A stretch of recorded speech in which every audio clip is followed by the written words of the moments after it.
Okay, here we go. In preparation to cut our crop. So first after the shampoo, I'll just comb the hair smooth and get an assessment of the head shape. I'll begin on the right hand side. So I'll section off the top, and through the side area, I'll be cutting square layers. So first come out a horizontal section, stand in front of what you're cutting. Make sure that your comb is at 90. My fingers follow the comb to my length. And then I carefully start to cut in my guideline.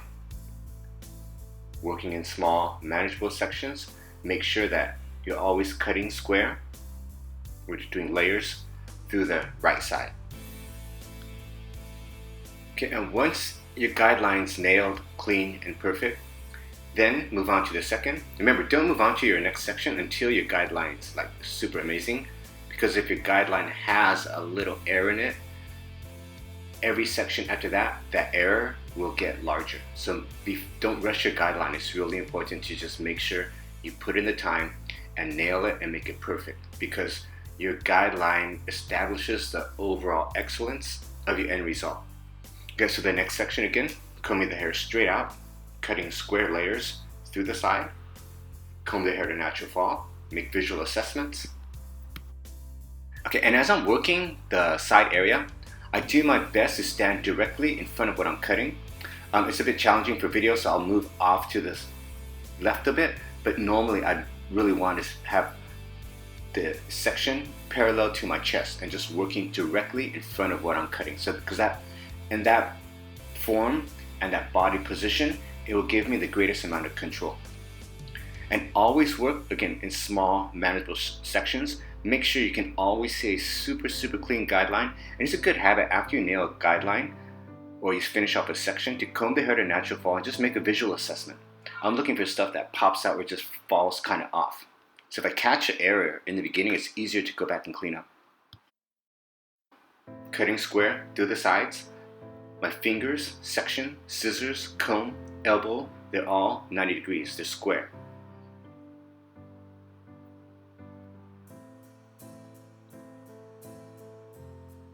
Comb the hair to natural fall. Okay, take your next progressive section and make sure as you work, you're always working very clean. If your sections are messy, it'll disturb your point of view and you won't be able to see as many details. And combing a messy, dirty section takes as much effort and time as it does to comb a perfectly clean section. It's just a matter of habit. So always aim high and aim for perfect sections. Okay, still combing the hair straight out. I align my comb on my section. I pull the hair straight out. Make sure that the hair that you comb, the strands of hair are parallel to the teeth of your comb. That lets you know that you're actually pulling the hair straight out. If the angle was like acute, it was like, it was on a slant, then I knew that I wasn't combing the hair out properly. So now I get to the point where the head starts to round. Now normally in the sides I cut the shape square, but I want to go for a rounder shape. So I still continue to pull this hair straight out. I'm not building up a corner. This is important for women's haircuts. You want to give them more of a round shape so it falls softer and a bit more feminine, so it doesn't look like a dude's cut on a girl. I work into the nape area. Again, I'll just pull the hair straight out, working off my guide, and just cutting in that same shape.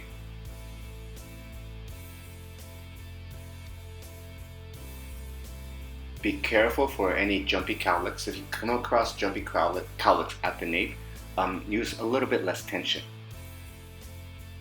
So here I'm increasing my elevation with each section and working off my guide from the bottom and my guideline from the side. And I just continue to cut in that same line. And I change my angle just slightly. So right now I'm cutting in a pretty steep graduated line, probably like 80 degree acute angle. And as I'm working the right side, my body position is important. So I want my fingers high and my elbow, since I'm not cutting in really strong graduation through the back, I have my elbow aimed at about where her spine is. So it still gives me more of a square finish.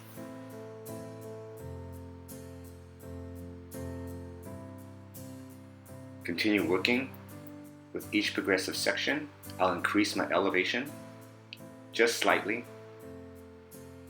which will give me more length, dimension, and I can start changing the shape through the back area a bit. Okay, and at this point, you always have to pay close attention to the occipital bone. If it protrudes like intensely, you may have to adapt your angle. If the occipital bone protrusion is like nothing, the head's like super flat, then you'll probably have to go in and cut more of a higher angle. So the technique is a technique, but the angles are at the point of the occipital bone. Sometimes I may have to adjust my angle just to allow me to build in a fake occipital bone or remove it. It's all up to you, and it all has to fit the overall end aesthetic that you're aiming to create. So before you even start cutting, have a visual end result in your mind so it's easier to match up technically towards what your end goal is. Put my sections all the way into the opposite side. That will give my structure a stronger foundation, because later on I'll be cutting the left side in the exact same manner. So in the back, as my sections start to intermix or start to crisscross, at every point my two sections intermix, I'm building a stronger foundation. My shape gets more integrity to it. It's a law of cutting or design. Whenever you have, in cutting we say that whenever you have two large sections that join, you get a corner or weight. It's the same principle in like geometry or architecture. Like a table with a table and the foot meet, that's an angle, and that's a strong point. So through the back, you're cutting in more strong points. Okay, and now as I move through the left side, I'm cutting square. And for me, I like to start off shorter cuts or most haircuts on the right side, because it's harder for me. Personally, I find it much challenging to cut the right side, body position wise. When I cut the left side, elbows up, fingers down just flows more natural, and it comes a lot easier. So I always prefer to first do the hard thing, then the easier side. That's my personal preference. I could start this haircut on the left side and then cut the right side after, and that's no big deal. I'll get the same result, but for me it just flows a little bit better. Okay, so still combing the hair straight out. I'm cutting square layers through the sides.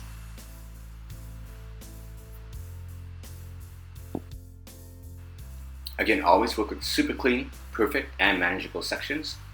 So to comb the hair straight out, I match my comb on the section, pull the hair straight out, make sure the teeth of the comb are parallel to the strands of the hair. Standing in front of what I'm cutting, because my body position again will enhance my control of each section.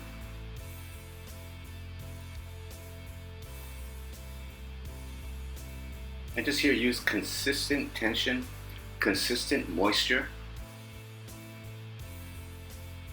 And then when necessary, go through each section and cross-check or come to natural fall.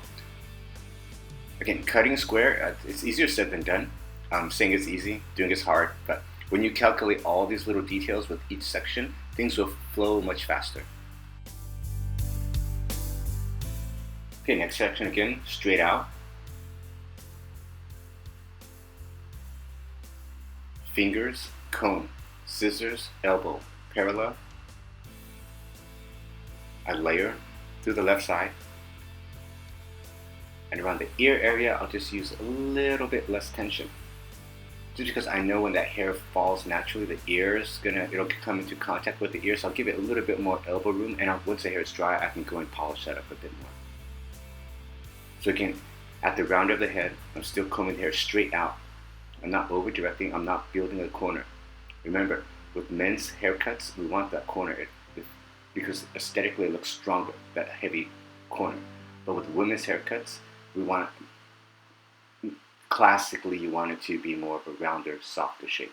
And it's just the addition or lacking of that corner. Now working with curved sections to the back, I'll comb the hair straight out. I'll take the length from the sides and I continue cutting in my shape.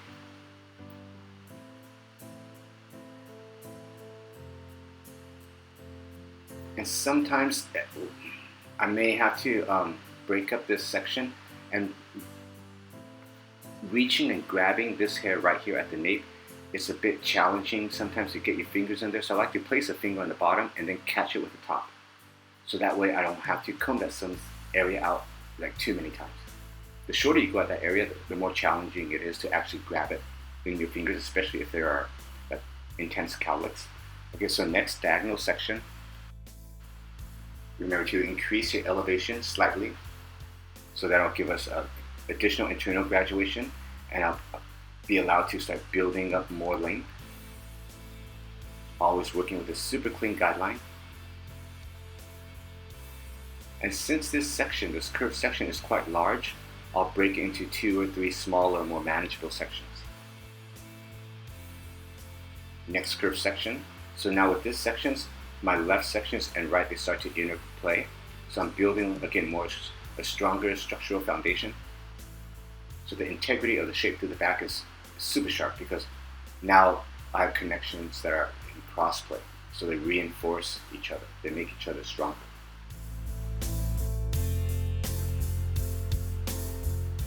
Continuing to increase my elevation.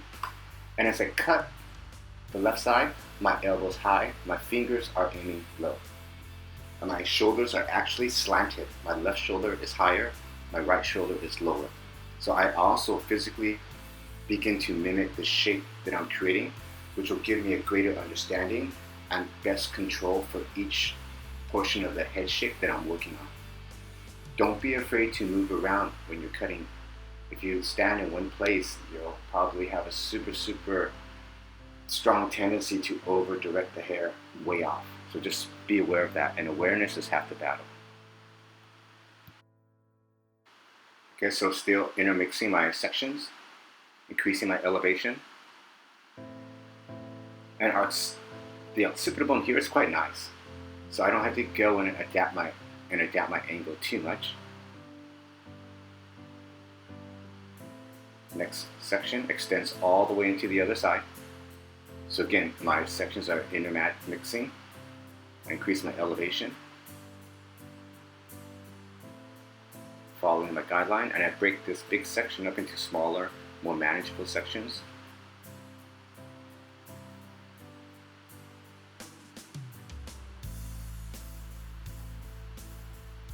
And as I work down that section, my body gradually starts to pivot towards the right. So I'm always standing quite close to where my scissors and guidelines will be taking down hair.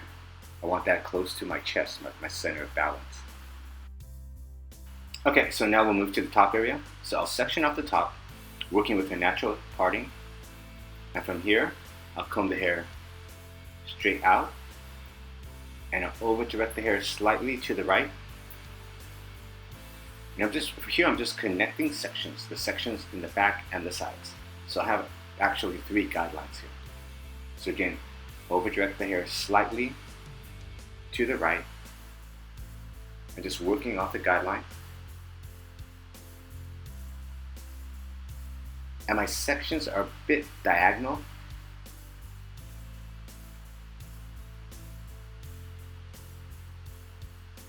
So make sure you always, again, comb the hair super clean from roots to ends. I'm combing the hair straight out.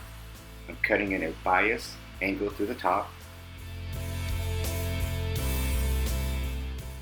And as you near the fringe area, the hairline,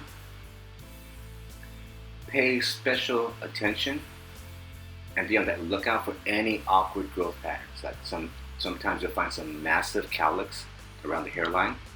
When you do come across those massive cowlicks, it's safer to go in, 1, with less tension, 2, slightly less tension, 3, with the intent of, if you have to, it's better to go longer than shorter, because once it's too short, I can't make it too long. I can always take length and make it short. So just combing the hair around, getting a feel for what we've created so far. Okay, now on the opposite side, again, I'm still working with curved sections. I take my guideline from the back and I comb the hair straight out. And now I'm connecting the sections from the back, the section from the left side area, and I take a piece of the guideline from the top right side. And here I won't over direct the hair as much because her natural parting splits here. So here I'm combing the hair straight out, and I'm just working bias. I'm cutting at that angle. Bias is a technique they use in the fashion industry for cutting fabric. It's when you cut something on an angle. It's like an acute angle. So again, always pay attention to your over direction. And here's what goes through my mind as I comb out this section. Comb a clean section, comb the section super clean from roots to my guideline. Make sure it's straight out and the hair that I comb is parallel to the comb of my teeth. And then right before I open here, I'll do a quick cross check, and I just have my eyes visually run from roots to ends, and I double check my over direction. When everything's okay, then I start closing my scissors. So I do like one last QC just to make sure everything's on, and then I'll start cutting. And it takes me seriously like a fraction of a second because I have that habit.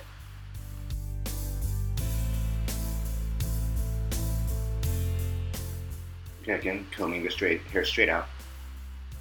And right before my scissors close, I do my last quality control check. Everything's okay, boom, and I can take the hair down. Now, the hairline through the right side, the hair is much finer and the density is much less. So here, I'm working with very, very little tension. I'll comb the hair with tension, and then I'll kind of lessen the tension right before my scissors close. So I still can keep a lot of control without diminishing and using, if I use too much tension here, I'll probably go a little bit short. So better safe than sorry.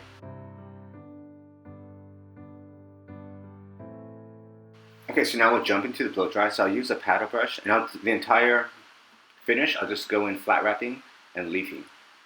And I like to flat wrap in multiple different directions and leaf the hair in multiple different directions. My intention during this finish is to encourage tons and tons of movement, tons and tons of organic movement, okay? And always make sure that I have that cuticle scale nailed shut. So you have to be aware of your nozzle to brush the angle. So again, pushing the hair in multiple directions. If I can finish the hair like this in the salon, she can go home and finish the hair like that. So short hair is quite manageable with a really strong haircut. I'm just working the back, pushing around in lots of different directions. And I'm also feeling for like snags and heaviness as I comb the hair. So when I feel a snag, I know I have to go back and refine a bit more. Okay, so now for the hair's dry, so we'll go back and I'll start refining the shape.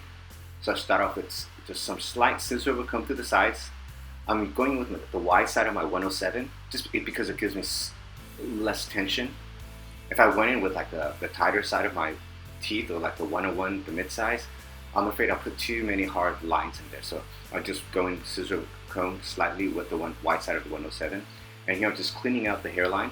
I'm looking for a nice clean angle at the sideburns, and just make sure you get the hair super clean around the ears. And I always give ear area extra attention, because as short hair grows out, one of the first annoying places is a hair around the ears. Detail work time, so I'm just working with the tips of my scissors. And make sure when you're doing detail work that your eyes are right in front of what you're working on. That allows you to see absolutely everything. And again, when you're looking for details and you're doing the refinement portion, you really want to hold your eyes and yourself to a super, super high tech standard and technique. When you think it's good enough, it's not good enough. Go back and give it another 2 or 3 minutes. And you can always make something that's good enough amazing. And it's just a matter of an additional 2 or 3 minutes. So again, combing out the hairline around the ear. Just working again with the tips of my shears. And here I'm just, around the hairline, I'm just cutting in a strong angle. And through the nape area, I'm taking it quite square, and I'll connect it with those ankles. Because she has this cowlick through the left side there, so I want to put some emphasis on it. I want to if I get lemons, I want to make lemonade out of it. So that's one strong way to work with it. Okay, and then just do the top area here. And just texturize the tips a bit. I'm not removing my shape, I'm just removing heaviness. And I'll texturize more on the heavier side, less on the lighter side, just so I can get like an even distribution of that weight. And just keep on working your shape until it visually checks in. Alright, and there we have it, our crop. Enjoy.